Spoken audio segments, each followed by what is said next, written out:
The Curious Case of Benjamin Button, Part 4. Story by Francis Scott Fitzgerald.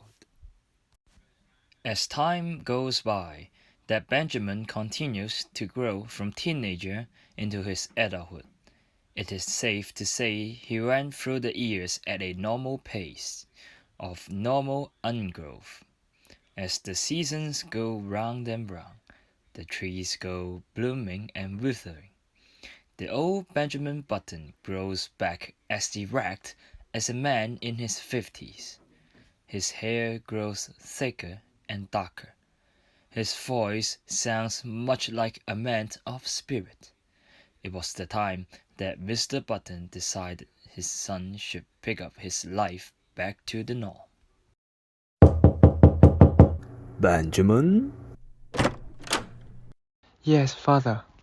Maybe it's time for you to go to college.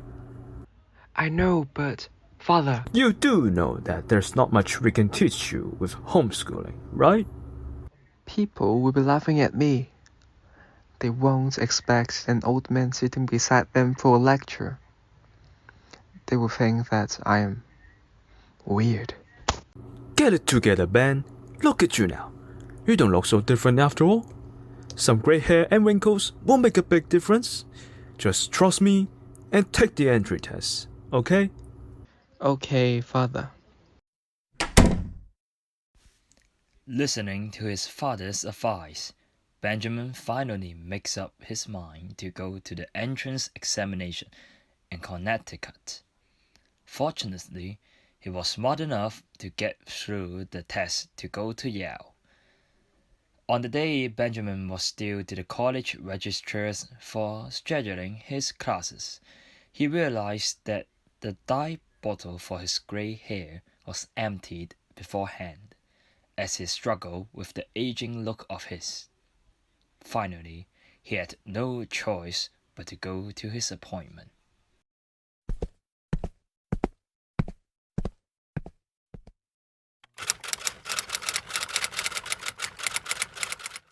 Good morning. You have come to inquire about your son. Why, as a matter of fact, my name's Button. Well, I'm very glad to meet you, Mr. Button. I'm expecting your son here any minute. That's me. I'm a freshman. What? I am a freshman. Well, surely you are joking. Not at all. Why?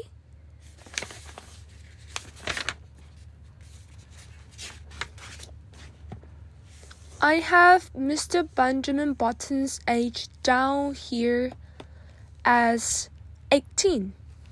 That's my age. Now, surely, Mr. Button, you don't expect me to believe that. I'm 18. Get out. Get out of my college and get out of town.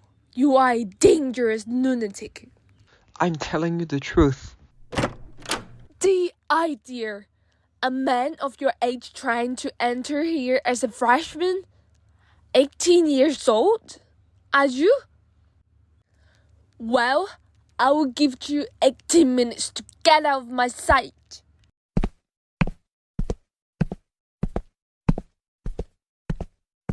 I am 18 years old.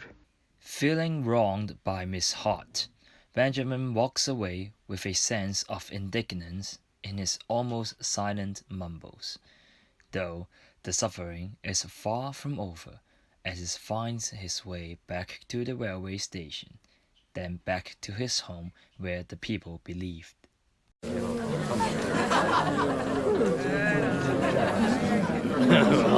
He must be the Wandering Jew.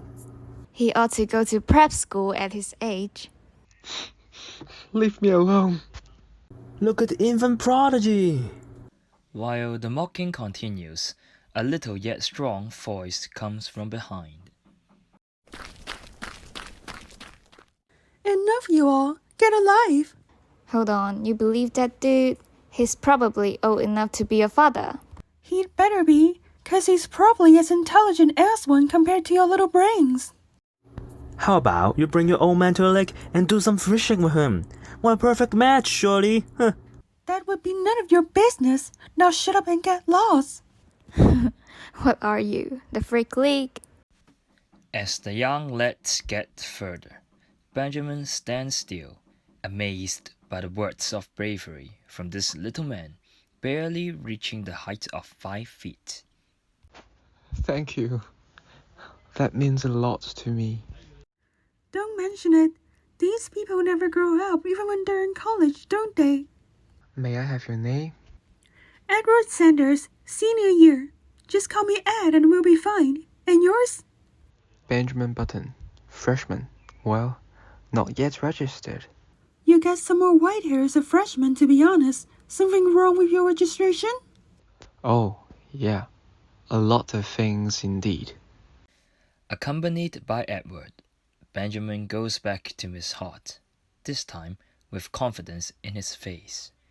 Edward helped with some lies about being his childhood buddy and convinced Miss Hart about Benjamin's condition. They eventually get Benjamin's registration done with his class schedule. It's not that difficult after all. It had been. No one believed me at the first place but you. Why? I know how it feels to be an outsider. Look at me. I barely look like a 12-year-old, and I'm here studying philosophy with the tall lads. What do you think I have been through when I was a freshman? Life must be hard for you. I mean, both of us. But then my father used to say, everything happens for a reason. Then I'd think to myself, if God wants to make me the person I am today, I must be born for special reasons, right? Benjamin, we are born to be special. A short lad and a man of 50 standing in the college corridor with a moment of silence. They might not be as normal as who they are growing up with, but then they both have a story to tell, and the stories are born to be special. End of part 4.